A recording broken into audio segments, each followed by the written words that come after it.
It's fucking stupid. It's stupid, Hey, right? Guys. What are you still doing here, old man?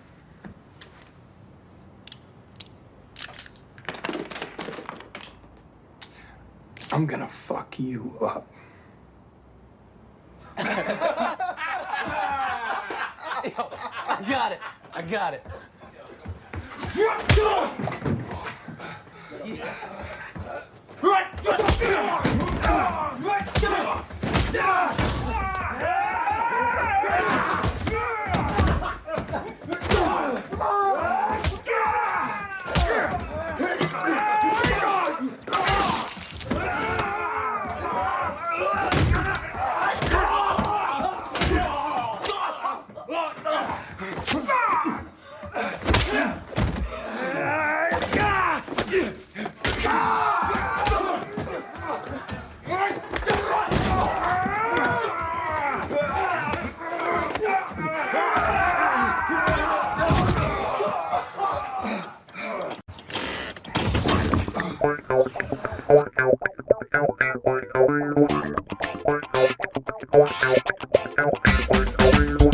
Hello, and welcome to Viva La Action, the movie podcast where we're talking about all things action movies. The good, the bad, and the underrated.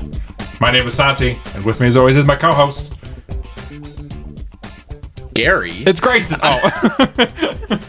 Hello, it's me. What's cracking? My bones. Literally this time. Yeah, literally. I have a bum-ass hand right now. Yeah. So, Grayson did an oopsie. I did do an oopsie. Broke their hand. I didn't break my hand. You have no hand anymore. Yeah, my Grayson hand. sliced their hand off. I did. I sure did. With a hacksaw. No, Grayson just sprained their hand. Yeah. Hurts like a bitch. That's okay. Yeah. So, what's cracking with you? Not much. I got a puppy recently. Yeah, you did. I think we mentioned on the last episode, but in the last episode, the puppy had not yet come home. Mm-hmm. The puppy has now come home, and he's a terror. Yeah. He's a force to be reckoned with. I'll tell you that for free. Lots of crimes. He does. War crimes, thought crimes, Yeah. fashion crimes. To him, the Geneva Convention is just a suggestion. Oh, yeah. Hate crimes of all kinds. Yep. I've heard him say the N-word. No. Goddamn. But there is no way to segue out of that. So, Nope. so I just wanted to remind everybody that we've got stickers. Yeah, we do. They're in front of you. They are in front of me. They're sick as fuck. Sick. They're shiny. They're super cool. They're designed by my wife. Shout out. Shout out to my wife. And if you want one, they're totally free. Yeah. All you got to do is send us an email. We'll just send it to you. And I'll just send it to you. I'm taking away the part that said you have to review the podcast. You don't have to. Just say you want one. Just say you want one, and I'll give or you maybe one. two. Or two. A max of 3. Yeah. I'll give you 3. Unless you want 4, then I'll give you 4. They're so good. They're super cool. They're so good. So yeah, email us, vivalaaction@gmail.com, and I'll send you a sticker. Yep. One other thing, somebody on Spotify left us another review, so thank you. Huge dub. Another 5-star. I don't know who you are or if you said anything because Spotify won't let me see that. But Well. thank you Yep. from the bottom of my balls. Ooh. You're the best person to ever live. It's so true. Good work. Good work. Thank you to everybody for all your support. It's been very cool. Yeah. We found out recently, I don't know why this is the case. The YouTube algorithm is so strange. Our top 2 markets on YouTube, for some reason, are Brazil and the Philippines. We are the new Mr. Worldwide. We are. I don't know why those 2 specifically, but I'll take it. Me too. I always wanted to visit those 2 places. Me too. I know a little bit of Portuguese. There you go. I learned it in college, so let me just be the first to say abacaxi. Nailed it. That means pineapple Excellent. in Portuguese. Very good. And I know nothing in Filipino. Yeah. Tagalog? Do they speak Tagalog? I think so. No idea. I think that's the language of the Philippines. Yeah. Anyway. I knew a guy from the Philippines. He was really cool. Oh, very nice. Forgot his name. Oh, well, not so nice. Yeah. This was, I think, back in high school. Oh, okay. He is still a cool dude. But yeah, shout out to Philippines and Yep. Brazil. That it's so funny. It's like you look at those stats, and for some reason the U.S. is like 5th. It's like, I get it. yeah, It's fine. I don't know. It's fine. I think it's cool. Yeah. Also, shout out to Australia. Hell yeah. I think the actual podcast feed does better in Australia. Let's go. Not sure why, but I'll take Shout it. out to our brothers from down under. Brothers from down under. Yeah. I'm sorry. You must hate that. Yeah. Probably. Do you guys know what an Outback is? Have you ever been to Outback Steakhouse? Do you guys actually eat that? I don't think you do. Anyway. Hey, if fucking Robert Irwin listened to this podcast, I would die. Yeah, Robert Irwin, are you listening? Right in. Yeah, please. Please. I want to be your friend. I watch all your TikToks. We'd love to have you on the show. It'd be so We fun. can talk about Anaconda or something. I don't know. Snakes on a plane. Snakes on a plane. There you go. But today we're not talking about snakes on a plane. Nope. We are talking about the 2021 action film Nobody. And Grayson, what is it we do on this show? Well, we watch action films and then Yes. talk about them. We do. We usually go through the plots. Yep. We discuss our thoughts on the film. Yep. Some of the behind the scenes. And we try to split it up so that in case you haven't seen the movie, we've got a spoiler section and a non-spoiler section. Yep. And so for this particular movie, this is the third in our trilogy. Yes. It's the Old Men Are Cool 2 trilogy. Yep. And I left this one for last because we'll talk about it. To me, this is the ultimate like dad fantasy movie. Because this is Yeah. like, he's like a dad. And Yep. he's like sick of being a dad. Yep. And his dad is the doctor from fucking Back to the Future. And Oh my god, he is. yes, and his brother is RZA from the Wu-Tang Clan.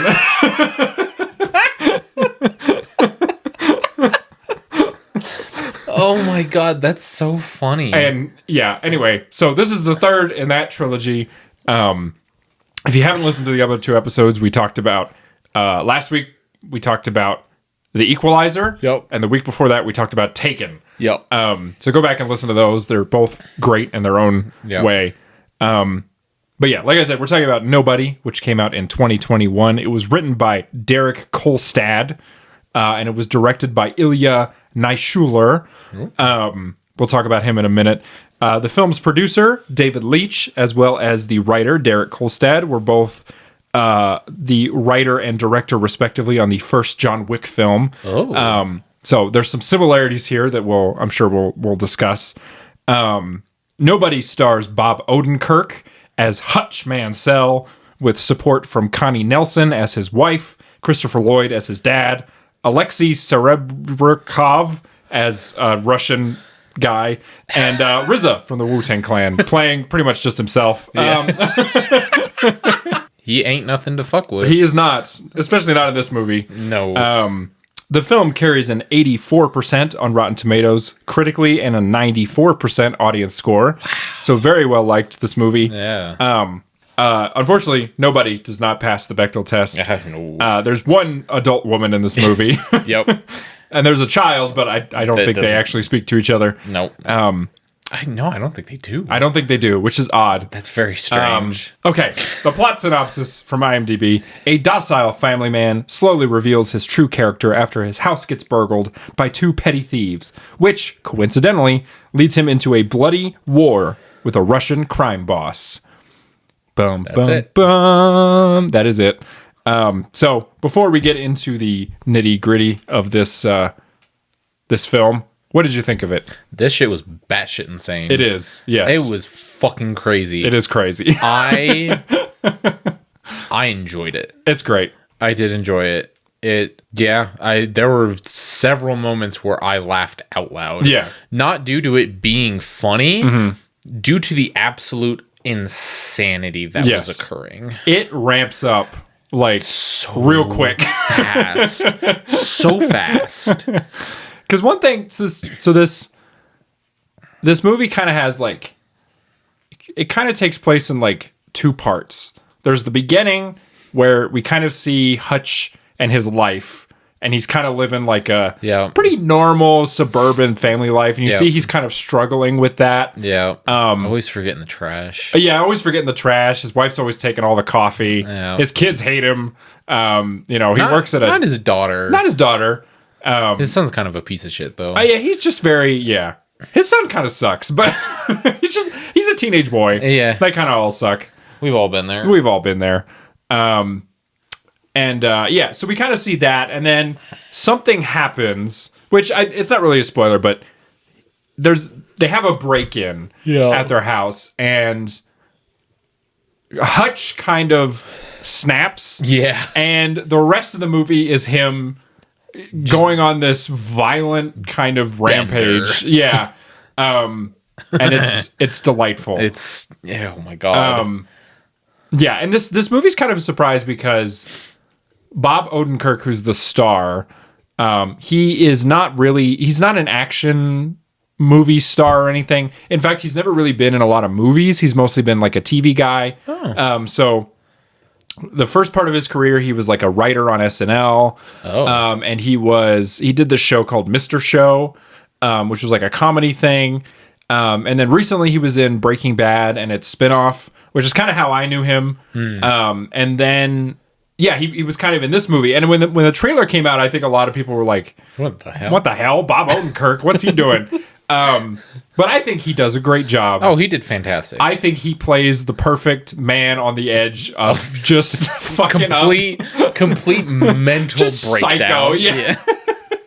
He is like so ready to just murder somebody. They did such a good job with getting just like the perfect, like, just tired, fed up dad, like beard. Yeah. It's kind of scraggly. It's clear that he doesn't shave it really at all.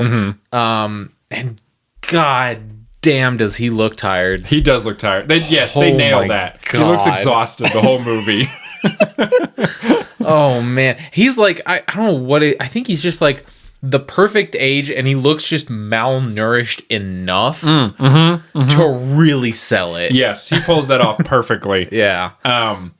This movie is I forgot what I was going to say. Yeah, it's his first action movie. We'll talk more about it in like the behind the scenes, but it's kind of his first like physical role. Yeah. So he like really had to get into shape and everything. Yeah. I think he just does a great job. And I think the movie has a great tone. Like it is, the characters in it are deadly serious. Yes. But the tone is very like kind of off-kilter funny the whole time. Like the villain is this like, oh my God, he's this like club singing Russian like psychopath. Yeah. Who like doesn't really want to be a Russian gangster. He just wants to be like a club singer. Yeah. But he's been forced to like guard what's called the Obshak. Yeah. Which is like the Russian mafia's like 401k.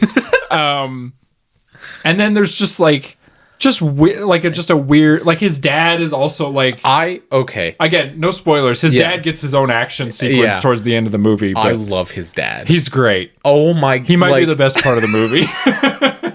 He honestly might be. Like any time the dad was on screen, I was like, yes, he's so good. Oh my God. Did you stay for the after the credit thing? Okay, yes, I did. Cool, we'll talk about that.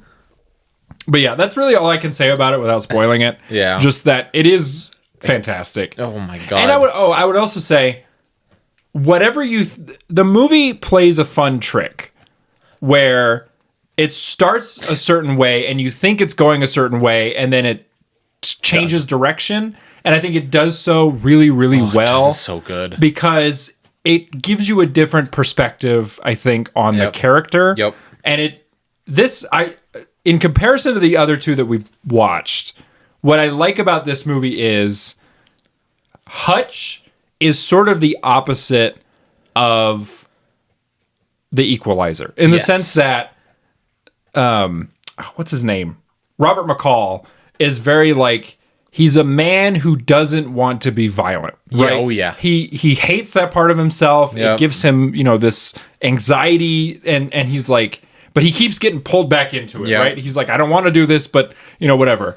Yeah. Hutch is a man Oh my God. who so badly wants to hurt somebody. He is like addicted to getting in fights. Yeah. And he's trying really hard not to. Yep. Because he knows he shouldn't. Yeah. But it is. goddamn, does he he is love looking for any excuse. Oh man. Yeah, it's incredible. So we'll talk about that. But would you recommend? Absolutely. Okay, good. Absolutely. So one of the big reasons I would recommend it is because it's a tight hour 30. Yes, it is. I watched it late last night, and I was like, oh, it's probably gonna be. It's like a 2021 movie. It's probably gonna be like 2 hours long. I looked it up. It's at hour 32. Swear to God, I got a halfie. Yeah. Oh my yeah. God. I was like, let's fucking go. And it was the best. It was some of the best 1 hour and 30 minutes I've ever spent. Yeah, it's fantastic. But yeah, I would highly recommend this. Yeah. If you got an afternoon to kill, fucking go for it. Oh yeah, I'm glad I saved this one for last. It's, Yeah. it's a thrill. Yeah. So we'll get into spoilers. Yeah. The thing I was talking about, the movie makes you think it's gonna be like a revenge Yes. movie, right? Because you Yep. see him get robbed in the beginning. Yep. And then he goes to like get his, because the catalyst basically, he gets robbed. He decides not to do anything. Yep. Because you find out later that he noticed that the gun wasn't loaded, and so he's like, well, I can't, technically it's not self-defense, so I have to, whatever. But then he thinks that the robbers stole his daughter's kitty cat bracelet, and he's like, that's just enough for it. He just snaps. Yep. And so he goes on this like mission to get them, and you think the rest of the movie is going to be him like trying to get back the kitty cat bracelet or whatever. Yeah. But he figures out that the people who robbed him are just desperate people. Yep. And you kind of see the moment where he's like, I can't kill these people. Yeah, because they have like a kid who's on like oxygen, or it's like an infant that's on oxygen, Right. And so he's like, son of a bitch, Right. But then an opportunity presents itself. Oh my God. And one of the fun things about this movie, it kind of has an old school like neo-noir like voiceover. Yep. Where Hutch is kind of telling us what's going through his head. Yep. And so he says, whenever God closes a door, another one opens up, and he encounters these drunk, like Russian jackasses who get on the bus that he's on, and they're like harassing this girl. And there's this great shot where it's like in slow motion, and there's this great soaring jazz music. And you just see him like he's thrilled. Oh, he's so because he's like on the bus going home, and these Russian dickheads like right up alongside the bus, and then like get in an accident on some like construction shit. Yeah, and he's like looking out the window at them, and they're like getting out of the car, and they're like hooting and hollering. Yeah, and one of them goes, "Bus," which was hilarious. And then so they're like going to the front door to get on the bus, and we hear the voiceover say something along the lines of, please let them get on the bus. Yeah, he's like, open that door. Please open that door. Please open the door. And it does, and the bus driver does, and he was like, thank God. And then he just goes to work. Yeah, and there's a fantastic moment where a bunch of the people get off the bus. Yep. And the bus driver's like trying to tell everybody like calm down, like whatever. And he like kind of ushers her out of the bus. Yeah. And he like takes her phone so that she can't call 911. Yeah. And there's a great moment where he closes the door, pulls the gun out of his pocket, and empties all the bullets out. Yep. And he just goes, I'm gonna fuck you up. And then they laugh at him. Yeah. And then he fucks he does them up. fuck them up. Yeah, pretty heartedly. What I do like too is that at the beginning of that fight, he gets hit right in the face. He does. He takes a good few hits yeah. before he actually kind of gets back into the groove of things. Because, at this point, he's probably been out of the game for years. Oh, yeah. Oh, yeah. And he is mean. Oh, he's real mean. Oh, my God. Like the pull cord that he wraps around that dude. That's so funny. So fucked And he's up. hitting him like against the window, and it's sending off the, stop requested sign. And that scene, so not the whole thing, but a good portion of that scene is in the trailer. And I remember when I saw that, I was like, oh, I'm seeing this movie. Yeah. Yeah, it's fantastic. It's really good. And then the end of that fight, and this, I think this is probably one of the more brutal parts of that fight. There's like one of the Russian guys, he's back like where Hutch emptied out the gun. Yeah. And he's like trying to put the bullets back in. Yeah. And so Hutch like walks over to a piece of the broken bus. Yeah. Rips it off, walks up and hits the dude one time in the throat. Yeah. Dude is like gasping for air. He's dying. He broke everything. And then Hutch just performs a tracheotomy. Yeah. Just with a straw. With a straw, yeah. It was, and we hear him. I think this is the most fucked up part. Yeah, is we hear him breathing. Yeah, through the straw. I was like they didn't have to include that. Yes, but they did. They did, and that just made it like just that much more. Yeah, there's a good bit of viscera, I guess. The director seems to relish a little bit in some of the more gritty, gorier stuff, but which I don't think it's that bad. It's not. There's no point in this movie where I felt squeamish or anything. It's just he likes you to feel the bones crunching for sure. Yeah. Then he just walks home after that. Yeah, he just walks home, and he tells the bus driver sorry about the mess, which is a very classic action movie line. Yep. A fun fact, one of the guys on the bus, he may look vaguely familiar. He was like the real tall one. He has black hair that was like slicked back. He's like an older guy. His name's Daniel Bernhardt. He's been in everything. Like he's just one of those guys who's been whatever. He's in John Wick. He's in the scene in the club where John Wick kills everybody, like in the club because he's trying to get that guy. And it's the famous John Wick 2? The first one. Isn't that phrase? The Circle Club, whatever. Yes. He's in that movie. He's the guy who kicks him off the thing. Oh yeah. Okay. So that's Daniel Bernhardt. I think he's Swedish, but he's just been in stuff forever. And he's actually the one who trained Bob Odenkirk for this movie. Yeah. So he's the one who trained him in martial arts and got him to work out and all this stuff. And so I guess his reward is that he gets to be one of the goons. Yeah. And he gets hit with a chair later, which is very funny. Brutally. Because it's like the main Russian mob boss guy finds out that like all of his little goons got beat to hell. Yeah. And he walks in there with a chair and just throws it at the guy. Oh yeah. And then he's like, what happened? And the dude's like, we got beat up by one guy. And he said one guy, and then he just went to town on him with the chair. And I was like, dude, he's already on a gurney. Mm-hmm. Ease up. I know. It's there. That moment too is so funny because, well, we find out that the guy who got the tracheotomy, that was his brother. Yeah. And he didn't like his brother, but he's like, well, he's still my brother. He then kills his brother, which is, whatever. Families, right? Because he's brain dead I think they imply that he didn't have a lot of oxygen going to his brain. And so he's like, well, I'll just kill him. Yeah. Yeah. But that moment is so funny because we see him in the lobby and he's like walking to the other room and he just picks up a chair. Yep. And then the next shot, it cuts. The guy's in the hospital bed and you see the chair fly in from off screen. Yep. And hits him square in the face. It's very funny. Yeah. It's a great villain. He's so good. He's unhinged, but so like, what's the word I'm looking for? Like, just joyful. Like he wants to be a club singer. Like the first time you see him, he's going like this, Yeah. He's just partying. He's just a party loving dude. So one of the things we talked about is with Taken, right? Yeah.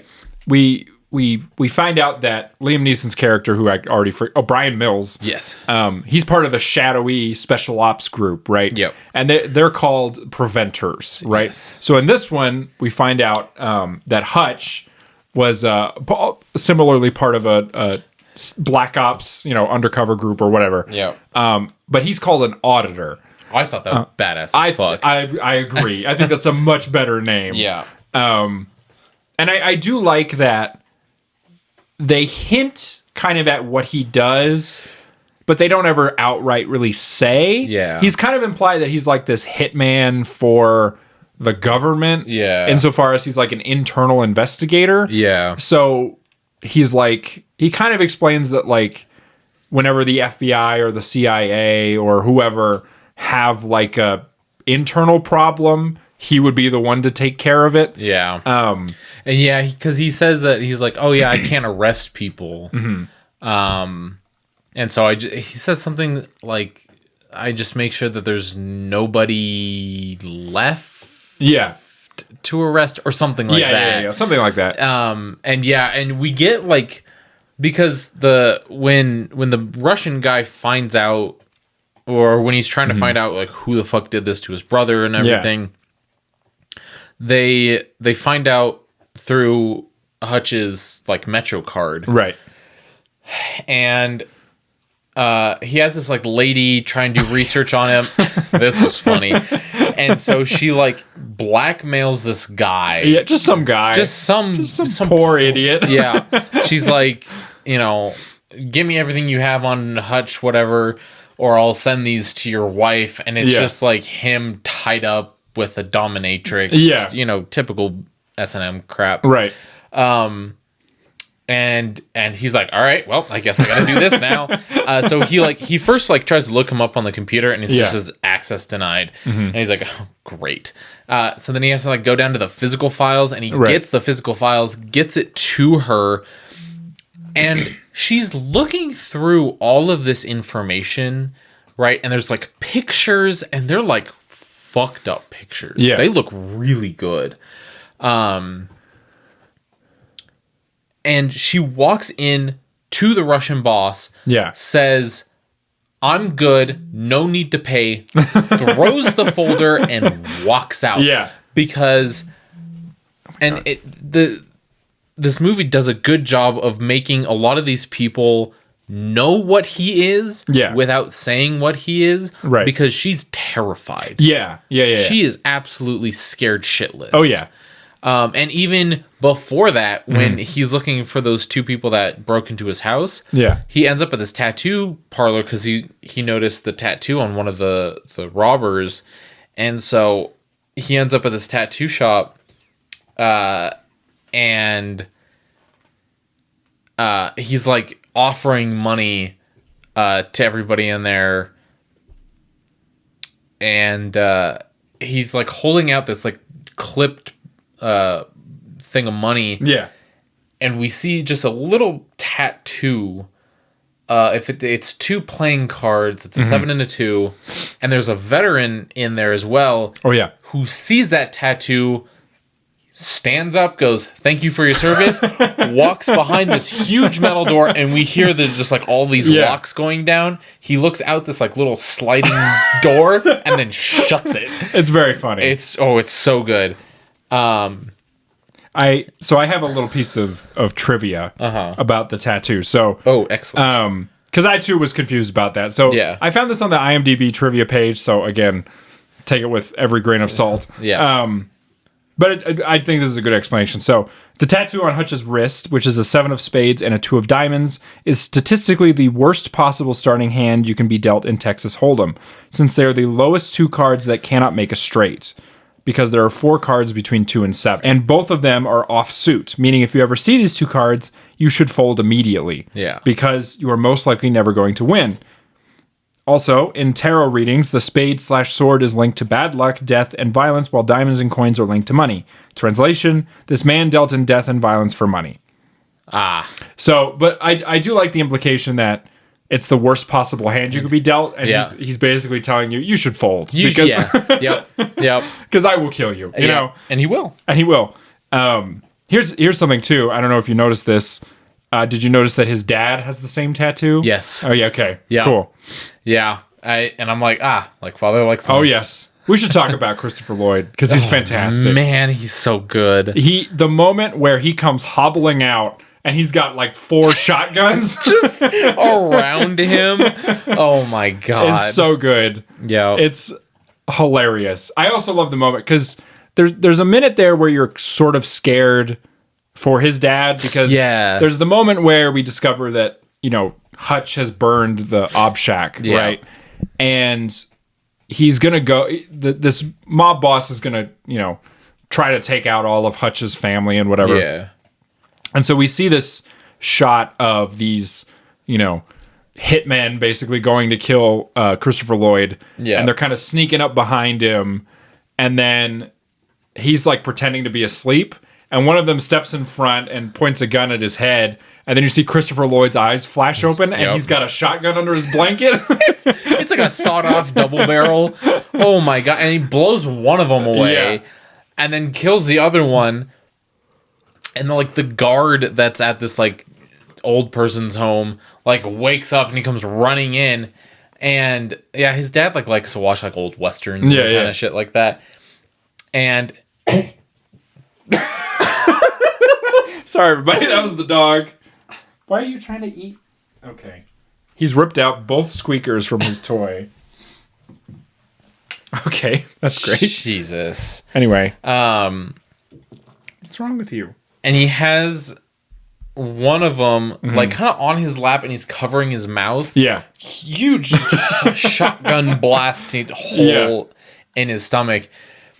And the guard doesn't see that. All he sees is the TV and he's like, come on, you know, turn that down or whatever. And he leaves. And then he just lets him go and he just falls to the ground. Yeah, it's great. It was so funny. That whole... we're kind of skipping around, but the finale is so good. Oh my god. Like just that final... Because he leads all of them to this... Well, I guess we should go back for a minute. So part of Hutch's existence is that he works for his father-in-law. Yeah. At some sort of vague manufacturing plant. It's not really said what it is. Yeah. But he has to work with his asshole brother-in-law. Yeah. And we learn that he has attempted to buy the business off of his father-in-law. And his father-in-law is like, come on, it's like a lowball offer, like whatever, you know. He's just one of those guys. Yeah. But then, you know, once a lot of things sort of start to unfold, we find out that for some reason Hutch just has a shit ton of gold bars that he's been hiding. Yep. And so he just like walks up and he's like, here you go, just, you know, I'm buying it. Yep. And his father-in-law is like fucking sick, like, you know, whatever. Deal. And the brother-in-law, this was also very it's funny. So good. The brother-in-law's like, oh, I gotta say, we're not doing this. And he like walks up, he like tries to like fight Hutch, and Hutch just like once hits him like in the kidney or something. Yeah. And then he's like, all right, just breathe. You know, breathe deep. You're gonna be okay. And yeah, the father-in-law was like, yeah, you know, you got a fucking deal. Yeah, he's like, you'll be fine. Let's go. And then he just turns it into a death trap. Yeah, it's pretty amazing. It's like Home Alone, but if he was led to kill those two guys. Oh yeah. It's fucking amazing. It's so good. There's like doors that are, you know, like booby trapped with grenades. Yep. There's like these, like, I don't even know what they are, but they're like, what am I trying to say? Like hydraulic, like things that shoot like metal rods. Oh yeah, the rebar. The rebar, yeah. He's got just metal jars full of shrapnel. Yep. I think my favorite one was the razor wire. Oh yes, yeah. That then launched the dude through the through the window. Yeah, and it was preceded by one of the best lines in the movie, which was RZA going, "This is your captain speaking. Yep. Prepare for takeoff." And he like hits the thing, and the dude wrapped in razor wire just goes flying through a window. It's so fucking funny. So I think not only does he fly through the window, I think Christopher Lloyd shoots him on the way out. Yeah. And he's having a blast, by the way. He's having so much fun. Like, I think in the movie he's having a blast, and I think as an actor he's having a blast. Oh, yeah. Because he's just like, he's hobbling around, he's firing 2 shotguns. He's just taking dudes out left and right. Yeah. And he's got a big old smile on his face the entire time. And he even tells him, he's like, you know, Hutchie, I tried being a father or whatever. And he's like, but God damn it, I miss this shit. Yep. Oh, it's good. It's also the first we hear. So again, it's kind of hinted at this vague backstory. You get the sense that both Hutch and his brother, who I don't think his brother ever gets named, it might be Bobby or something like that. Anyway, you get the sense that they're adopted. Yeah. Because we see a photo of all three of them together, like when they're kids. So Hutch and his brother, they talk through this radio. Yeah. And his brother kind of hints that he's like in hiding because he's been declared dead. Like he's faked his own death. I'd love to know what the backstory of that is. God, me too. But anyway, so we never actually see him until that final sequence. And there's a great moment where you think Hutch is like done for, and then one of the guys gets shot, and we see this shot of RZA, and he's just like, I told you I wasn't going to save your white ass. Yep. And it's fantastic. It's so good. And then, he's very good with that rifle. Oh man, he's so good. There's this amazing scene. So I read that RZA was only on set for like 4 days. And they said that, you know, they were actually kind of surprised because he picked up the choreography like almost immediately. And I think part of that is, so we may watch it at some point. RZA has actually directed a couple of movies. Oh, really? He directed The Man with the Iron Fists. There's 2 of those, and those are kind of like his homage to like classic kung fu movies. And then he directed a movie somewhat recently. I think it's called like oh man, I can't remember. It came out in like 2020. And it's like a heist movie. And they're all pretty well received. He's a very competent director, but I believe in the first 2 Man with the Iron Fist movies, he's the lead in it. And so he's kind of a practitioner of Hung Gar, which is it's like the animal fist. You know, it's like whatever, martial arts. So he's got like a decent bit of choreography, physicality to him. Because he's doing some great, and you can tell that it's him. Like it's not a stuntman. Yeah. You know, he's got this great moment where he pins a guy to the wall with the gun, and then he whips around and he like shoots a guy behind his back. Yep. He like thrusts the gun at a guy, pulls the barrel off, and hits him with it. Like it's so good. It's fantastic. Yeah. And he's so big. He's like, oh my god, yeah, I know, 6 something, and like Jesus. Bob Odenkirk's not a tall guy. I think he's only like 5'9" or something. Yeah, he's about as tall as my dad. Yeah, but the RZA just stands like a head taller. Yeah. Man, just so good. Very good. The whole ending sequence is amazing. My favorite part of that is all 3 of them, they're like back behind these like pieces of large equipment. They're all out of bullets. And before this, Hutch had actually gone to the club that the Russian guy like was singing at and whatever. Oh yeah.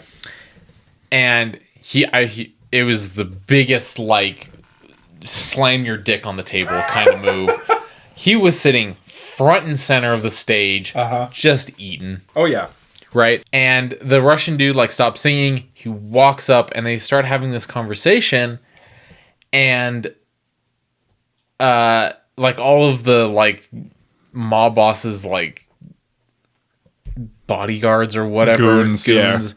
They like all have guns on him, and he just like he's like eating, and he's like, hold on, and he picks up this napkin and uncovers a claymore. And he's like, so do you want to have a conversation? Yeah. And so he like tells the mob boss like, yeah, I burned all your shit and all that kind of cut. And he then leaves and takes the claymore with him. Well, in the final fight, they're out of bullets. This Russian guy, he's just shooting them up. And he's like, well, I have this claymore. So he grabs this like big piece of like glass or something. Yeah. Tapes it to the front and just runs at him. Yeah, it's fantastic. It's so good. And then pulls it. And that's like the third time that we really get some just great viscera. Oh yes, yeah. Because we get a nice close-up shot of the Russian guy's face that's been just torn apart. Just by torn Clamor. up. Yeah, so. He's just been eviscerated. Yeah.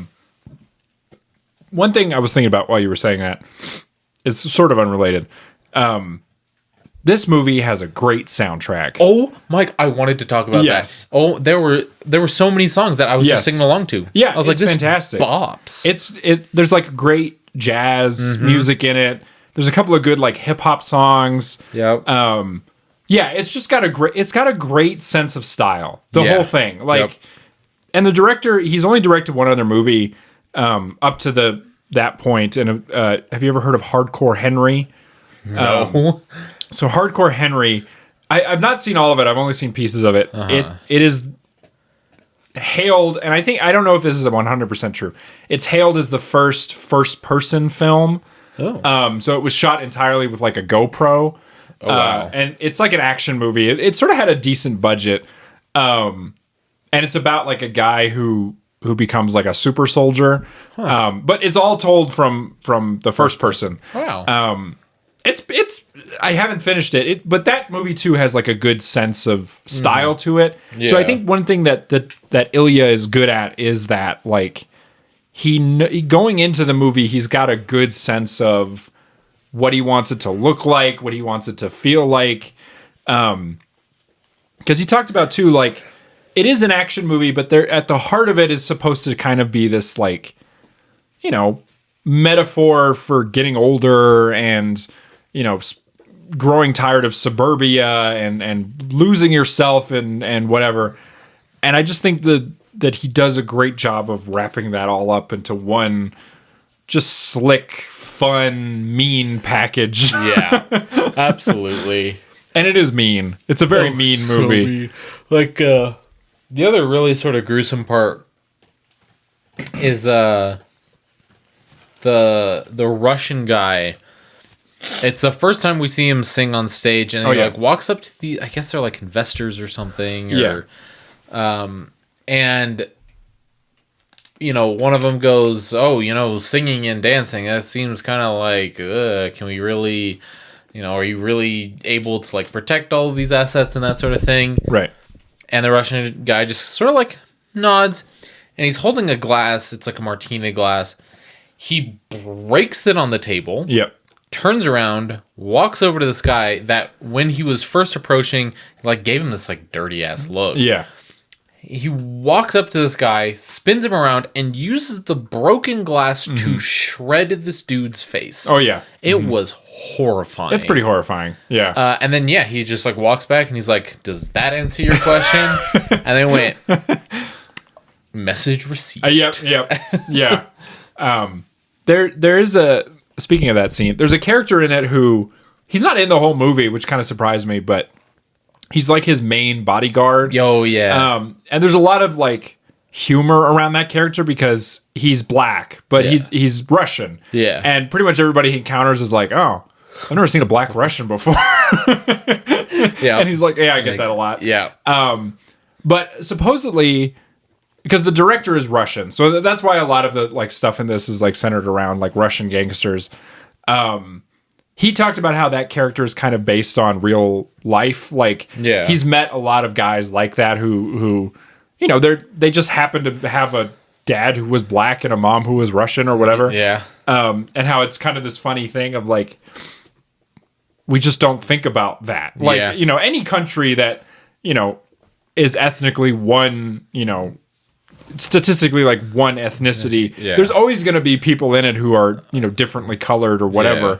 And the humor of being surprised by that, but being like, nah, he's just as Russian as the rest of us. It's, you know. Yep. And there's also a running joke with that character and with Hutch where every time Hutch starts to tell his backstory, he gets interrupted by the person dying. Just dying, yeah. Yep. I think it happens twice. Yeah. Which is very funny. It's so good. Yeah, because the with that basically second in command, and they had put him in the back of a trunk, and Hutch, being Hutch, was like, "Yeah, I don't fuck with being in a trunk." Yeah, and so he just fucks him up. Yeah, And he ends up like the car ends up flipping, and he like gets out, and the right hand man, he's like laying there, and he's got like a piece of the car just like up in him. Oh yeah. And yeah, he like sort of sits down, and he just starts like talking and talking. And then it just cuts and just out. Yeah. And he's like, gone. Son of a bitch.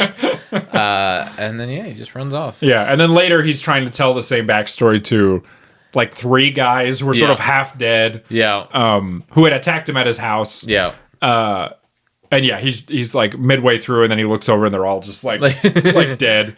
That house fight is pretty good. It's told mostly in like darkness. Yeah. Which I think takes away from it a little bit, but it's still very effective. Because in that scene, it's not so much you're supposed to be watching him like actually do the action. It's kind of more like he's like a serial killer in that scene where he's like sneaking up on people. Yeah. And he kills one guy with a teapot. Oh God. There's a great shot where these guys are like creeping through the kitchen, and in the foreground you see Hutch pass by, and he grabs a knife. Yep. And he does it like real subtly. Yep. And then the guy turns around. Yep. It's like a horror movie. It's like, is. it's great. The whole scene is amazing. And then at the very end, he sets his house on fire. He does. In like the coolest way. Yes. Because he has this like special record. Yeah. That he sets down, and he's like telling they're already dead. So he's saying this to nobody. But he's like, do you know that the human bone turns to ash at like 1500 degrees? Yeah. Well, this basement is meant to, double that or whatever. Yeah. And then he uses, first of all, coolest move ever. He uses the gun to lift the needle onto the record.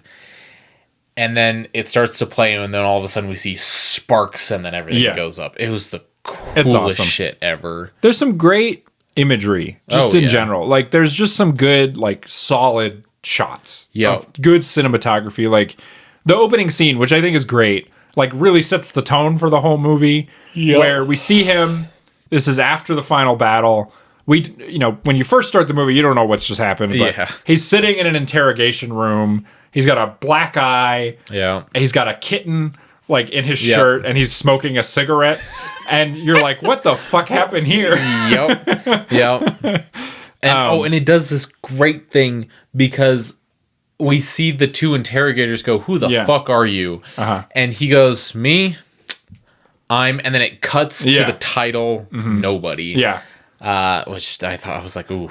I like that. That could so easily be corny in a bad movie. Absolutely. But it works in this one. It works so well. There's a lot of stuff that would be corny in a worse movie. Yeah. But it works in this movie. Yeah.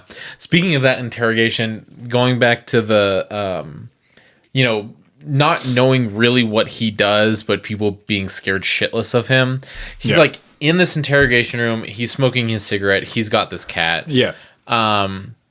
And both the interrogators, right? So we hear the one go, who the fuck are you? He says, oh, I'm nobody. Yeah. And they're like, oh, that's quite the answer. And he went, it's answer enough. Yeah. And then they both get a call at the same time. Yeah. And they pick up and they go, hello? And then nothing. Yeah. And we see their face drop. And they went, okay. Yep. They hang up and they let him go. Oh, yeah. It's great. It was so good. I was like, okay, so he's one of those. Yeah. It is very reminiscent of, and we'll use this to segue into something, but it's reminiscent of that scene in the first John Wick where he kills all those guys in his house, guys in his house, and then he answers the door. Yeah. And the guy's like, "Hey, John," he's all had a noise complaint. And he's like, "Yeah," and then he looks over and he's like, "You working again, John?" Yep. He's like, "Yes, I am," and he's like, "Have a good night." Yep, pretty much. Like, I like the thought that in this world, and we will talk about how they're connected, there is just these guys who you're just like, just leave them alone. Yep. Just let them do their thing. Yep. Like, we want nothing to do with it, you know? Yeah, if you stay out of their way, you're gonna be okay. I like to think that like, when in like the John Wick universe, whenever you like become a cop, they have like a special like week-long training on who John is. Yes, yeah. They sit you down and they're like, all right, we got to tell you about somebody. You might get noise complaints from time to time, or there's going to be mass casualties. if you see this guy, right? It's just a picture of John. Yeah. If you see this guy there, just leave him be. Yeah. Help who you can and stay out of his way. He might hand you a coin. Yeah. You know? If you do, just take it. You'll bring it back here. Everything is fine. Everything's fine. Just leave John alone. Yeah. He's a great guy. Yeah. He's great. He's very nice. He loves dogs. Yeah. You know. But just leave him alone. Just keep your distance. Yeah. And you'll be okay. So like I said, the writer of this movie is the same guy who wrote the first. I think he wrote the first 2 John Wicks, and then 3 and 4 I think were written by somebody else. But he's talked about how this movie is sort of supposed to be in the John Wick universe, because there's a lot of it that's very similar. Yeah. But he said that because it's too John Wick is owned by Lionsgate, and then this is Universal. So they're technically owned by 2 different studios. So if they wanted to cross them over, there'd have to be all kinds of nonsense. Yeah. But he's talked about how if you look closely, there's like little Easter eggs that kind of tie them together, and that's what he hopes going forward. Like nobody has been greenlit for a sequel, which I think they're supposed to start shooting at the end of this year. Nice. And he's talked about how he'd like to cross them over. That would be fun, but otherwise it's just kind of going to be like little hints that they're in the same universe without ever like actually saying it. I think one of the things is like when you see the gold bars, they're very similar to like the coins that you see in the John Wick universe. Yeah. And just like the imagery is all very similar. I could see them being in the same world. I don't think, I think they're similarly like silly, but I think John Wick still has more of a heightened silly violence to, or more of a heightened like everyone in that world is an assassin kind of thing. Whereas in the Nobody universe, it seems to be more like Hutch and his dad are kind of an exception. Yep. Like they're weirdly skilled compared to the rest of everybody else. Yeah. One thing I mentioned it earlier. I love the like mid-credit scene. It's so funny. Oh yeah. It's so good. They're in for some reason, we don't know why, Hutch and RZA are in an RV, and they're like, you think they're on a road trip? Yep. And then they're like, Christopher Lloyd's character is like, why didn't we fly? And he's like, with this cargo? And they look behind them, and it's like a very comedic, like whatever. And there's just like 100 guns. So many guns. It's so many guns. And they kind of look at each other and go like, blah, and then it just cuts. And that's it. I would love a movie that's just those two, just on an adventure. I would love that. Yeah. Like they're just, I don't know, traveling through Mexico or something. Yeah. Like it doesn't even have to be violent. I just want to see those two just have an adventure. Yeah. They have a great vibe. They really do. Great vibes in this movie. So true. I'm trying to see, do I have any other things I want to say? I looked for an explanation for this. I don't know why. Tobey Maguire is a producer on this movie. I saw it, so I was watching it, and I was like, it said, showing like, the opening credits, and it was like, executive producer, blah, blah, blah, and blah, blah, blah. And then it said executive producer, Tobey Maguire. And I was like, Tobey Maguire? What the fuck? What the fuck? And I looked into it. I can't find an explanation. I don't know why he produced this movie. I guess he just liked it. Yeah. But here's my theory. Yeah. And I could be 1000% wrong on this because there is no literature to support this whatsoever. Yeah. I could imagine a world where this was written for Tobey Maguire. I genuinely think he would have been great in this movie. Yeah. Because if you see images of Tobey Maguire out on the street, he looks psychotic.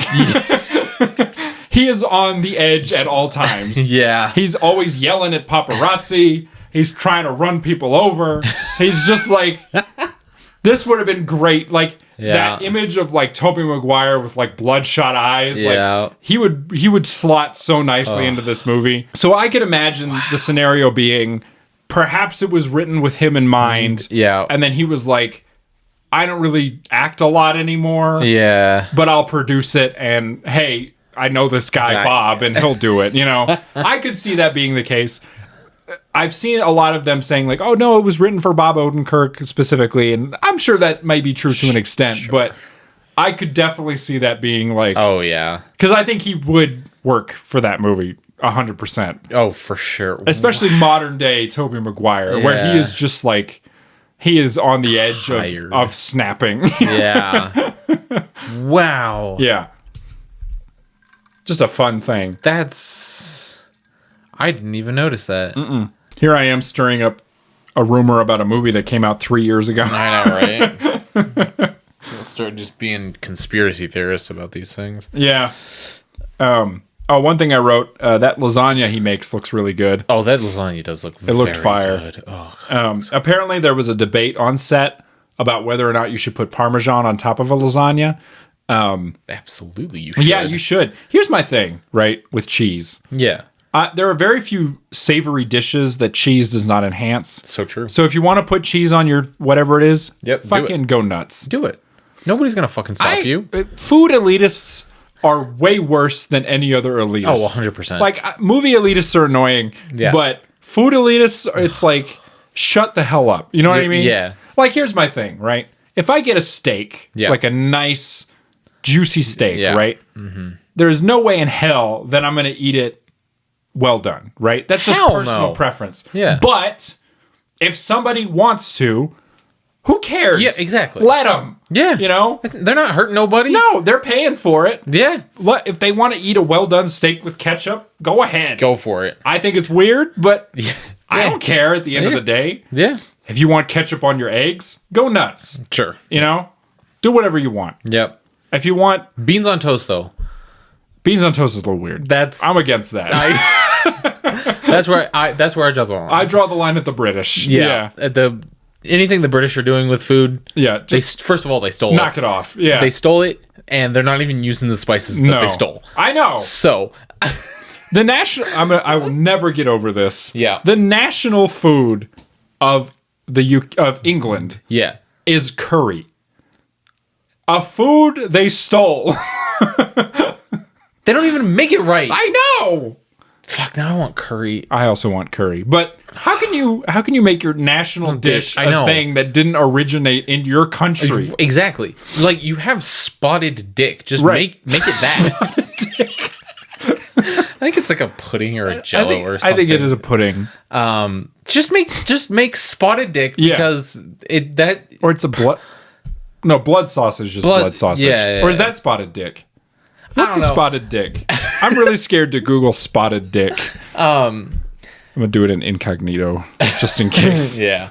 But like the spotted dick perfectly encapsulate what it is to be British. It's a steamed pudding. Why do you steam a pudding? Oh, that's so gross. Look at that. See, that's disgusting. That's awful. What is that? That's disgusting. You can get it in a can. You want some canned spotted dick? Absolutely What's not. in it? Oh, it looks like raisins. Gross. Of course it is. There's this TikTok that I saw, and it's of British kids trying biscuits and gravy for the first time. Yeah. Oh my god! First of all, that biscuits and gravy looked so good, and they were like first were presented with the biscuit. Yeah, and they were like, "This isn't a biscuit. This is a scone." Oh, and I'm a scone. A scone. And first of all, I was like, "You are a dumb bitch if you think that is a scone. It's a biscuit. It's a biscuit. It's baked twice. You dumb whore." Yeah, it's not a scone. Shut up. And then they brought out the gravy, right? And it's got all like the little meat chunks and it's like white gravy. And they were like, "This looks vile." And I was like, vile? You are a disgusting human. You can't, how dare you disrespect biscuits and gravy? The national food of the United States. And then you want to know what happened? Yeah. They ate it. They were like, "This is so good." Yeah. And I'm like, "You damn right it is." Yeah, because it has pepper in it, probably. Yeah. Yeah. God. I don't know what... The war is over. You guys don't have to eat like that anymore. I don't know what's wrong with you. I know. Just, spices. Yeah. Just put him in there. Like, don't get me wrong, right? Don't get me wrong. I understand the whole trope of like, oh, Americans just eat fast food and blah, blah, blah. Like, I get it. Yeah. Yes, we probably eat too much processed, Crap. fatty, meaty, whatever. Yeah. But on the same token, if you presented me a fucking English breakfast or whatever, and it's like, you know, just some fucking nonsense, or you gave me jambalaya, I'm eating the whole thing of jambalaya. I'm not eating your dumb beans and fucking blood sausage and whatever the hell. And it's all bland. Yeah, it's all bland. None of it has any seasoning. It doesn't smell like anything. No. And the beans look sick. The beans look so sick. Their palette is from gray to beige. Oh, terrible, bro! Jambalaya. I haven't had jambalaya. Jambalaya is the best. I love jambalaya. If you're living in the UK and you're still listening for some reason, go find some jambalaya. You won't be able to find it in the UK. But, come over to America. Yeah. And well, first of all, come over to America. Go to the South. Get you some good like barbecue. Oh yeah, like Southern barbecue. Yes. Go to Louisiana. Have you some good soul food. Okay. Then come over to the Southwest. Yes. Get you some good Southwest food, right? That New Mexican food. Yeah. Filled with chili. Yeah. And then avoid the Midwest. Yeah, just avoid the Midwest. All they got is corn and steak. Yeah. But yeah. Oh, Yeah. and then hit up Maine for the fish. Oh, fish, lobster, and crab. Oh man. And then head over to Alaska for the same thing, fish, lobster, crab. Yes.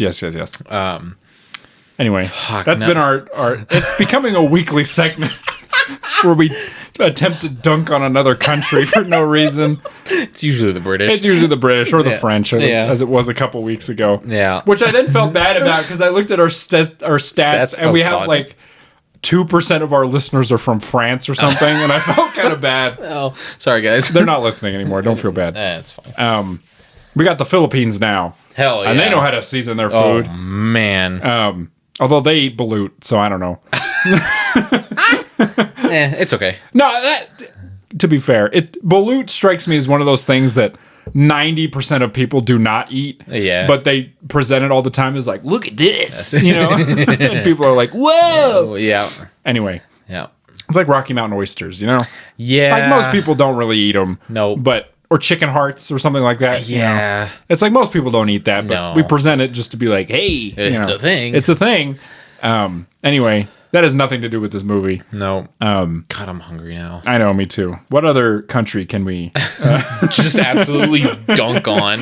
I got nothing else really. Yeah. Bottom line is this movie's insane. It is insane. It's great. Like it is so wildly unhinged in the best possible way. It is. It also holds a special place in my heart because it's the first movie I saw in a theater post-pandemic. Because it came out early 2021. Oh, yeah. And so I saw it in a private screening with like not a lot of people. We were all kind of spread out and whatever. Yeah, and it was great. It's great on a big screen. Fuck yeah. So I recommend watching it. Hopefully its sequel does come to fruition. Oh, I remember one thing I was going to talk about. So this movie came out 2021. I think it was filmed in like 2019 and it was supposed to come out 2020. Damn, I wonder what happened in 2020. I know. Who knows? Plandemic, am I right? You're right. No, don't repeat that. It's not true. Yeah. So Bob Odenkirk had been training for like 2 or 3 years to prepare for the role, like getting into shape and stuff. Yeah. And he kind of like after the movie came out, they were like, "Oh, we're probably going to do a sequel." So he's kind of stayed in shape, and he's 60 plus now. I think he's like 61. But in 2022, he was filming this TV show called Better Call Saul, which is a spinoff of Breaking Bad. And in the midst of shooting one of the scenes, he actually had a heart attack. Oh. Collapsed on set. He was resuscitated. He was in hospital for a few days, and he's since made a recovery. But an interesting tidbit is he actually credits this movie with saving his life. Oh, really? Because according to the paramedics, one of the reasons they were able to revive him is since he had gotten back into shape, a lot of his veins were pumping blood a lot easier. And so when they were doing CPR, blood was getting into his heart a lot more, or his heart was able to pump blood a lot more effectively through the valves that were still open, and it like just enough to kind of keep him alive. Wow. So, alternate universe. Yeah. Had he not done this movie, who knows? He might have, passed away right then and there. So, right. Damn, that's crazy. just an interesting thing to think about. Yeah. If you want to not have a heart attack, just do an action movie. Yeah. Yeah. Get paid millions of dollars, Yeah. It's not that hard. No, just don't be lazy. Just go do it. Yeah. Don't you love this is unrelated. This podcast has very little to do with movies anyway. Yeah. I love my favorite thing. You watch these like TikToks or Instagram reels or whatever. And it's like a financial advisor or whatever, or one of those guys.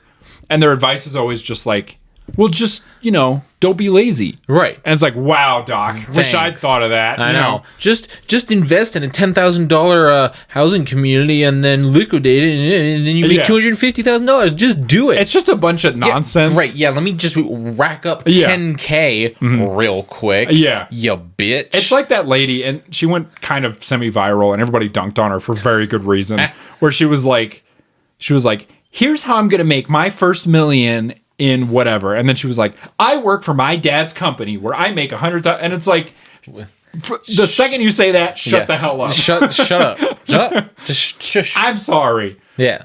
Here's how I'm going to make my first million by getting paid $100,000 a year. My dad's going to give me $1 million. So just have a dad who has $1 million. Oh, why didn't I think of that? I know. Fuck me. Fucking people are so fucking stupid. Like don't get me wrong. Like, no, you know what? Do get me wrong. Yeah. Fucking nepo, people who are born into wealth. I don't care who you are. Yeah. Shut the fuck up, please. Just in general. I don't care if you're an actor. I don't care if you're an investor. I don't care if you're a musician. Shut the fuck up. Just shush. And if I don't know you're a nepo baby, don't fucking tell me, because I immediately like you a little bit less. Yep. Which, not your fault. You didn't choose the way you were born. Yep. But you can't say it hasn't affected your career. It has. So shut the fuck up. 100% has. You started further down towards the finish line. So how about you just shut your mouth? Just be quiet. Just be quiet. Please. Sorry, I've been holding that in for a long time. Yeah. No, you're good. Let it out. Anyway, before we rate this movie, we have a couple of categories we have to go through. So the first one. Yes. How sad is this dad? Oh, he's very sad. He's pretty sad. Yeah, out of 5, I'd give him a 4. Yeah. Oh, yeah. Because, it's even him and his wife aren't sleeping together. I know, they have a literal wall of pillows between them on the bed. Yeah. It is so... His son hates him. Yeah, his son doesn't like him. Everybody thinks he's a loser. Yeah. Yeah. His brother-in-law is this weird roided up maniac who thinks that his brother's like a limp-dicked idiot. His father-in-law sucks. Yeah. Yeah, he's pretty sad. Yeah, he's real sad. So, yeah. Even his real dad says, you look like shit. Yeah, I know. Yeah, what the hell, Christopher Lloyd? I'm like, you're an old man. I know. You don't look any better. You're just sitting on a couch, dude. Yeah. Also, I'm pretty sure his dad is wearing the same outfit the whole movie. Oh, 100%. Which is exactly what an old man would do. Yeah. Yeah, pretty much. He's like, I like this one shirt I have. Yep. So how poorly do they write this man's wife? And how poorly does she treat her husband? I don't think she's that bad. I don't think she's that bad. She doesn't have a lot of speaking lines. She doesn't get a lot to do, no. And so it's hard to really gauge. Yeah. Do we know why they drifted apart? I get the sense that the movie is supposed to kind of indicate to us that he is putting a lot of blame on everyone else when, as he goes through the movie, he discovers it's him. Like, he's the one who's been hiding this part of himself, and it's made him kind of miserable as a result. Yeah. because she, he even tells her, "I miss you," and she says, "I'm right here. I'm always right here." Like, and I think the implication is supposed to be like, it's kind of a subversion of like the Taken thing, where it's like, oh, I was trying so hard and you just weren't whatever and blah, blah, blah. Yeah. It's kind of supposed to convey this idea that he thinks he's trying really hard, but maybe he's not, know, he's so caught up in his own bullshit that he doesn't see how he's drifted apart from everybody. Yeah. Because you do see once he's rediscovered that part of himself, he's like, hey, I'm making lasagna. Let's go to Italy. I'm a cool guy, Yeah. Which, still, maybe just pay attention to your wife. I don't know. Yeah. Go down on her once in a while. I'd give her like a 2. Yeah, hit on her once in a while. Yeah, Jesus. Fuck. Make her feel special. Yeah. God damn. Treat her kindly. Please. I don't know what I was going to say there. Yeah, I don't think she was written badly, and I don't think she treats him poorly. No, I just think she's not given enough to do. Yeah. Besides be like, we'll talk about it later. Yeah. I'm going to take the kids somewhere safe. We never know where they go. No, we never find out. Just a ditch. Yeah. They're just hanging out in an underpass. Yeah. No one will find us here. Nope. Okay. Did I have another one? I think you did. Let's see. How's that? Oh. The John Wick. Oh, yes. Well, before we get to that. Yeah. Oh, no, we kind of already did it. I was going to say we should rate his secret organization thing. Yeah. Oh, it's 5 out of 5. Okay. I was going to say like 4 out of 5. Yeah. It's pretty good. An auditor? Yeah. Oh, my God. Okay, I'll give it 5.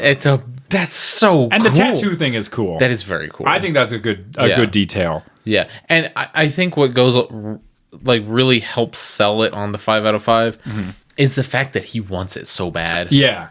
Like this isn't I don't want to live this. He's like, I want to kill somebody, please. Yes. Yeah.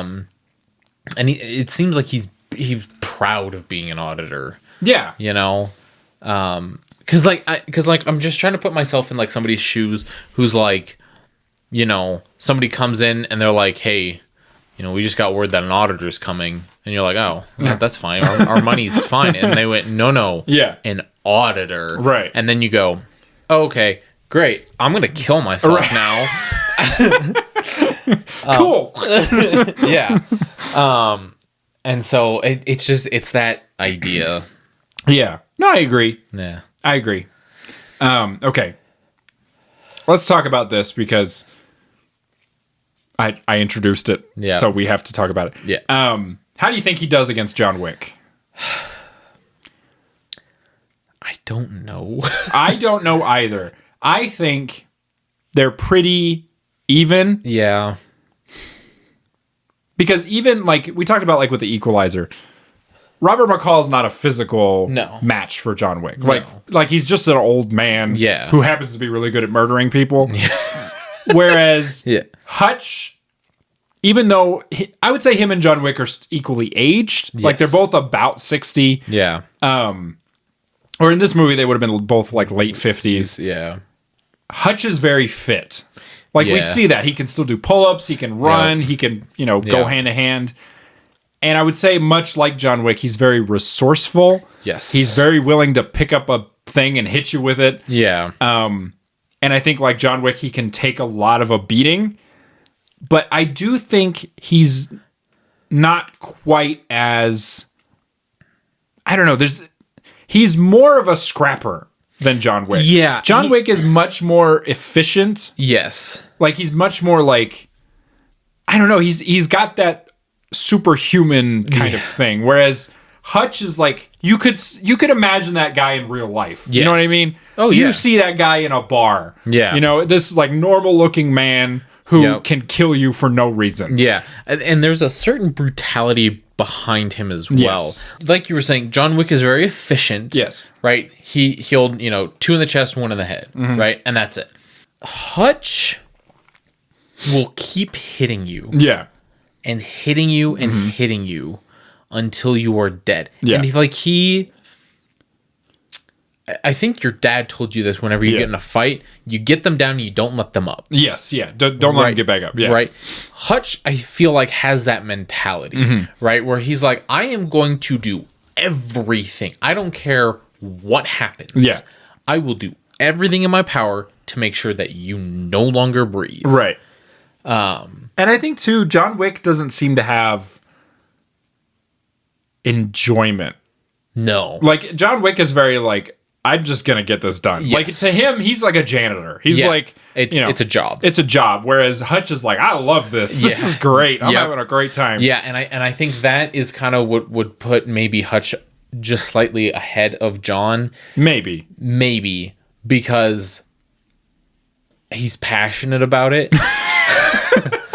And you know, he wants to find that way to like really brutalize somebody. Yes.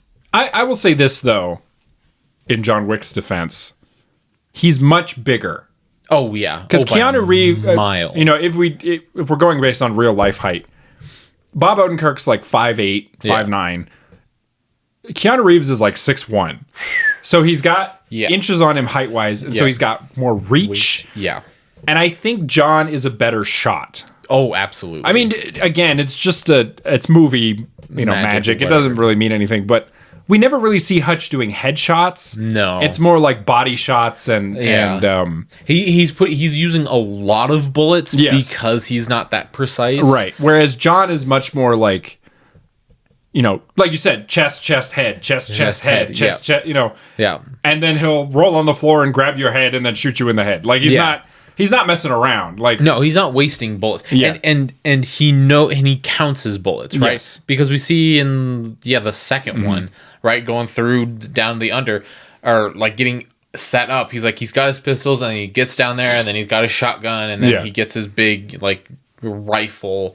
And you know, he's making sure that every bullet counts and we hardly ever see John miss. And like The Equalizer, I think Hutch is much more creative than John Wick. Yes. Because John Wick is like, I don't know how to describe it. He's very like hand to hand. Hutch is like an animal. He's like, you know, he's like a raccoon. He'll just you know, eat you alive. He will just hit you and then he'll hit you with a bar and then he'll, you know, bite your ear or whatever. Yep. Whereas John is like, he's jujitsu, he's taekwondo, he's, you know, wrap your legs around you and, you know, firemen carry you and, you know, suplex you and whatever. Right. So it's like different, but I do, it's such an equal. I know. I think I still lean slightly towards John Wick. Really? If only because that's the universe. Yeah. Do you know what I mean? It's like he is supposed to be the best of the best. Yes.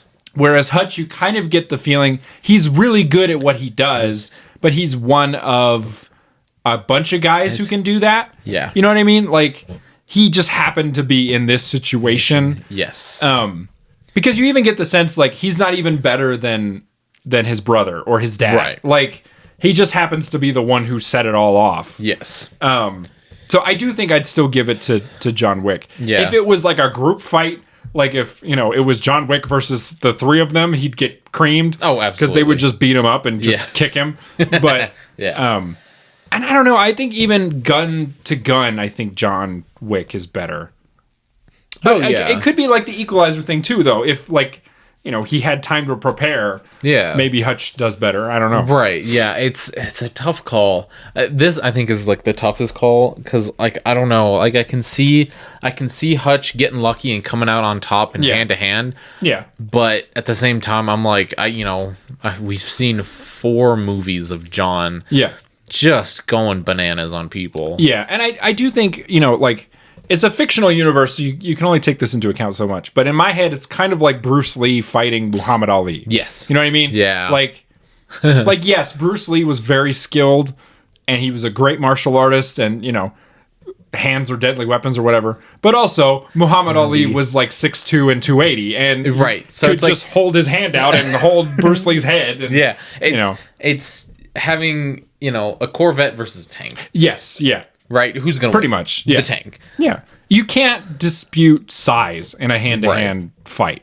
Right. Because John Wick 2 is so fast. It is. Like that whole thing is that all of his skills are so next level. Yes. Whereas Hutch, again, he just seems like a normal man who's very angry and very willing to kill you, you know? Yes, and he'll do anything in his power to do so.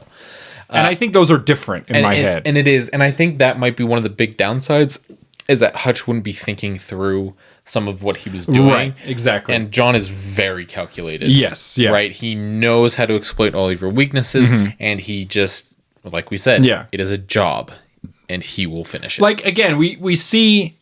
Like, John Wick takes a hit or two, but it's usually in the middle of a fight. Yeah. Like, if it were that fight, on the bus, and a man were to swing at John Wick, he's not going to get hit. He's going to grab your fist and throw you, like... exactly. Like, I could see Hutch going for a punch, and John Wick grabs his arm, does a judo roll, and snaps his neck, Like, yeah, exactly, yeah. And it's over in 2 seconds. Yeah. So I don't know. This is a silly debate. It is. But it's also Which fun. old man wins? Yeah. Anyway, that pretty much does it. Yep. What would you rate this movie out of 10? 8.5. Nice. Yeah, 8.5. Oh, yeah. It's solid. I had a good time. I love the music. The music's so good. So good. It's such a good soundtrack. Yeah.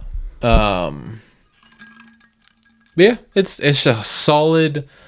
It kind of went above and beyond. That's why it's not kind of middle of the road. Yeah. 8.5. Solid, good, fun movie. I agree. This is an 8 for me. Yeah. Solid 8. It's just like... It is so much better than it has any right to be.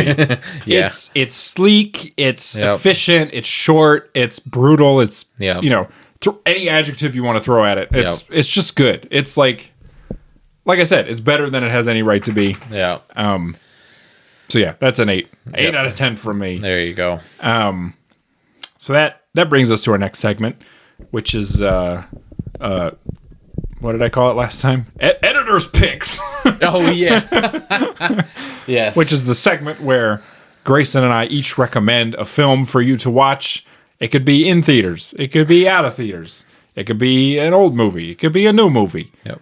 But it's got to be a movie. Yep. Do you have anything? I did see a movie recently. I have one that I'm ready to go with. Yeah, go okay. for it. Go. So I'm going to recommend a movie. I think if you're lucky, it should still be in theaters. It is called Love Lies Bleeding. Just came out quite recently. It stars Kristen Stewart and Katie O'Brien. It was shot here in New Mexico, so that's a cool thing. But it's sort of like a neo-noir bodybuilding crime thing. It's very weird and good and like raunchy and just it's wonderful. It's a lesbian love story.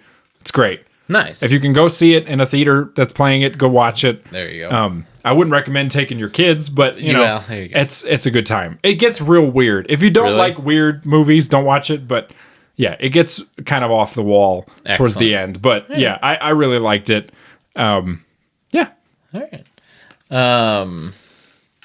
I've been watching a lot of new movies recently, but they have been doing a lot of like reruns and like putting older movies in the theater. Oh yeah. I saw Labyrinth. Oh, I love Labyrinth with David Bowie. Oh yes. Fantastic movie. Oh, it's great. If you haven't seen it yet, go check it out. The first time I saw it, I was like, "What in the hell is this?" Yeah. It's a little strange. It's a movie from the 80s. Yes. But if you go in with an open mind, it is a fantastic movie. Yeah, like I said, it's got David Bowie in it. Yeah. And a lot of puppets. Oh yes. Which are very fun. I was gonna say, just imagine the Muppets doing Dungeons and Dragons. Yes. And that's it. Labyrinth. Yeah. Yeah. So yes, highly recommend Labyrinth. Yeah, Go it's check great. it out. All right. Well, that's pretty much everything. Yes. So, what should people do? Oh, the usual. Go to all of our social medias, Facebook, Instagram, TikTok, YouTube. Interact with things. Say hey, leave comments. Yes. For the podcast, you find it on wherever you listen to your podcasts and on YouTube. Rate, comment, like all the things. Subscribe. We got an email, Viva La Action Oh, yes. gmail.com. And all of our Balls? yes. No. All of our social media things, Viva La Action. Oh, yes. Yeah. We also have the Google form Yes. where you can fill out to give us a suggestion. Yes. If you give us a suggestion, we'll watch it. We'll watch it. And we'll talk about it, and it'll be fun and good and great. It will be good. Just don't recommend something weird. Yeah, please. I mean, it can be weird, but not like don't recommend like I don't know, like a beheading video or something. Yeah, we don't want to watch It has to be an action movie. Yeah. Don't make me Google something weird. That's all I'm saying. Yeah. We don't want to get on some sort of weird list. No, I don't want to be on a watch list. Yeah. Anyway, carry on. Yes. And then, and if you want a sticker, we got stickers. We got stickers. Dope as fuck. They're very cool. Just send us an email and we'll send you some. We'll send you a sticker or two. Snicker? We'll send you a Snicker. It'll get melted in the post, but we'll send you a Snickers bar. Yeah. No, a sticker. They're really cool and fun and great. Yes. And share this with all of your friends and family and Share it dogs around. and pets and fish and And your your neighbor. ferret. And your neighbor. yep. And your Break into your neighbor's house. Yes. And force them to listen. Yes, at knife point. Yes. Um, Don't do that. don't do that. Don't tell anybody we told you to do that. Yep. We didn't. It was a If you're- joke. If you're listening to this episode and you're a jury in a court case, we did not tell them to do that. Yep. That was a joke. Don't take this out of context, please. Yeah, please. Okay. Anyway. Yeah. Fuck. I'm cutting all that out. No, I'm not. I'm not a coward. I am. A little bit. It's fine. It's fine. Everything's whatever. Whatever. Anyway, Good work. if you want to find Grayson, you'll find them skipping through a field of poppy seeds. Yep. And you'll find me remembering to do this joke once every 6 episodes. Thanks for listening. Thank you. Bye. I'd like to thank the Academy Yep. for fondling my nuts.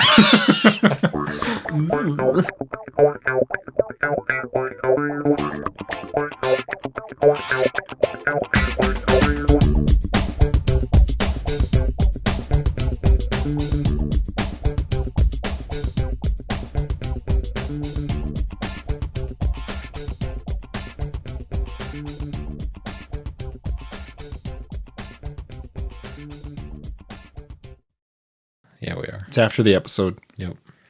The true fans are listening. Yep. The real patriots, rise up patriots. I don't know. Get your gun. I don't know. Whatever. Anyway, next time on this show, I had a thought. Okay. So at the end of the month, we will maintain our tradition and watch an Indiana Jones film for your birthday. Toy. So before we do that, Yes. I want to watch a knockoff Ooh. Oh, because it's time for us to watch a bad movie. yes, it is. And I think it's time we dive into The Asylum, okay. which is a movie studio that specializes in mockbusters. okay. So these are movies that you're probably familiar with. You've seen their DVD covers at Walmart. yes. It's things like Transmorphers and Sharknado and things of that nature. Okay. All And right. they have a Indiana Jones mockbuster. Okay. I believe it is called. Hold on, let me find it. It came out when Crystal Skull was coming out, so it's. Honestly, we could just watch Crystal Skull and call it a We day. could. Okay, Oh, it's we're not watching called. Crystal Skull. It's called. Okay, you're just gonna have to. It's Alan Quatermain and the Temple of Skulls. Oh my God, Alan. Quatermain. Quatermain, and oh shit, and I put and twice, and the Temple of Skulls. Okay, All right. and this will. It came out in 2008, of course. All right. Yep. So we will be watching that for our next episode. All right. Just to get you excited, it has a 2.3 out of 10 on IMDb and a solid 11% on Rotten Tomatoes. Wow. Excellent. Okay. So we're getting into the trenches. Yeah, we again. are. Look at that poster. That is upsetting. It's something. Now, I'll be honest with you. There is another movie in a very similar vein that is a lot worse that I was going to have us watch, but I decided to have mercy on you for once. So Hey. I'll save that one for the future. Okay. All right. We'll do that one next year. Yeah, I already made you watch Fight of Fury this year. So God, what a terrible movie. Jesus. okay. And this So will- that's next time. That'll be